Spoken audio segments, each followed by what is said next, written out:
Hello everyone, good morning, good afternoon, and good evening. So for today's video, ayan, magluluto na naman po tayo ng simpleng ulam lang. Ayan, so meron po tayong isda dyan dahil malaki, hinati ko lang po siya sa gitna.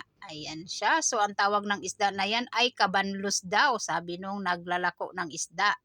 So yan po ay hahaluan lang po natin ng pitsay. So nahiwa ko na rin po yung ating pitsay dahil may kanya-kanya naman po tayong disenyo sa paghihiwa ng gulay. At haluan lang po natin yan ng sibuyas dahon, sibuyas, kamatis, tanglad, kaunting luya. Ayan, para tanggal lang sa ating isda. So dahil handang-handa na po yung ating mga sangkap, abay syempre, umpisa na natin pagluto at wag na po tayong magpaligoy-ligoy pa. Diyan sa ating kawali naglagay ako ng tubig at ilalagay natin dyan yung ating mga simpleng sangkap lang katulad ng tanglad, luya, sibuyas at kamatis. So pagsasabayin lang po natin yan.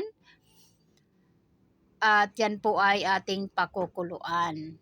So kapag kumukulo na katulad nito, ilalagay na po natin dyan yung ating isda na malinis na.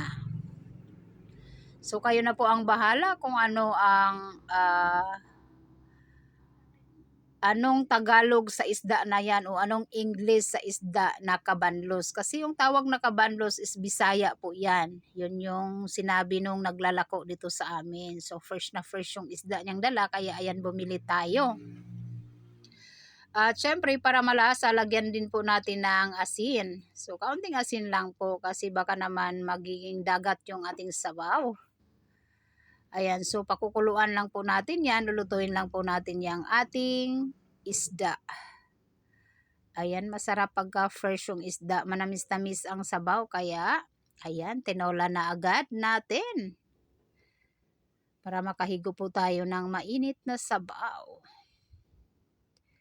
So ayan, kulong-kulo na po yung ating isda.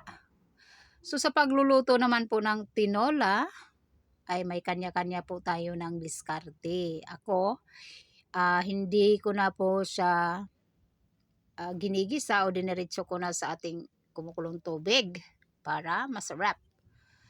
At dahil kulong-kulo na po, nilagay ko na rin po pala dyan yung ating head ng pichay. Ayan, hiniwalay ko po talaga ang head ng pichay kasi medyo matagal-tagal maluto yan kaysa dahon.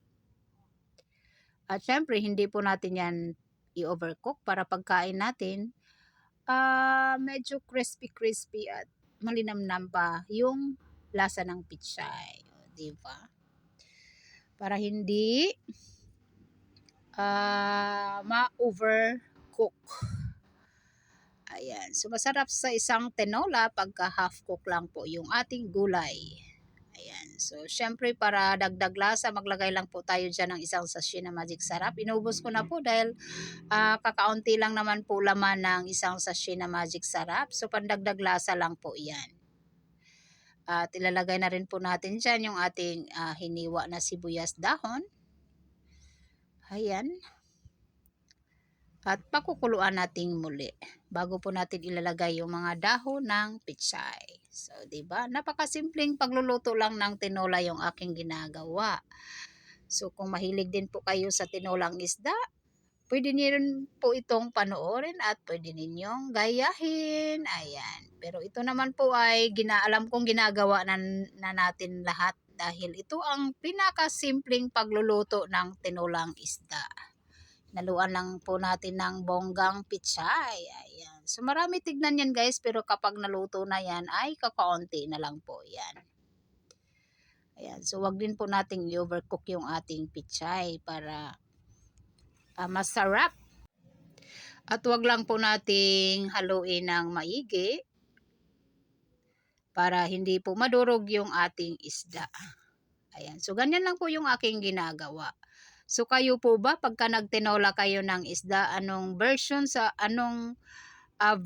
ng tinola ang inyong gagawin? So paki-komenta lang po sa ating comment section para naman malaman ko kung paano kayo magluto ng tinola. Ayan. So ako, ganun lang po talaga ako kasimple magluto. Hindi na natin pahirapan yung ating mga sarili sa pagluluto. Ang mahalaga, ay ang lasa. At syempre may kanya-kanya naman po tayong panglasa. O di ba? So ganun lang po, o di ba? Parang nawala na yung dahon ng pitsay. So yan po ay luto na. So syempre timplahan natin yung sabaw kung karapat-dapat na ba sa ating panglasa. Ayan, hindi na rin ako naglalagay ng patis dyan dahil wala na kaming patis. Ayan, so okay na po yung ating tinola. Ilipat lang po natin siya sa ating lagayan at masarap sa tinola pagka mainit pa kakainin. Ayan, so ililipat lang po natin sa ating malaking bowl. Yung tamang magkasya yung ating tinola. Ayan, o diba kita nyo guys, half cook lang po yung ating ginawa sa ating pitsay. Ayan. Dahil masarap pagkakain mo, malalasahan mo pa yung lutong ng pitsay. At yung saktong-saktong lasa lang. Ayan, o diba? Yung ating isda, hindi siya nadurog kasi hindi natin hinahalo. Ayan, anyway, hindi rin po basta-basta madudurog yung ating isda dahil malalaki po yan. Kaya buo pa rin po yung ating isda, o diba? Masarap yan siya guys, kahit ganyan lang po kasimple yung ating ulam for today's video. Baka nagtaka kayo bakit yan lang yung ginawa nating tinola. So yan lang po kasi tatlo lang naman po kaming kakain yan at malaki po yung isda, halos kalahating kilo po yung isang piraso na yan. So kasyang-kasya na po yan sa aming tatlo dahil tatlo lang naman po kaming kakain. At yung anak ko, ang hilig dyan is sabaw at yung gulay. So, yun.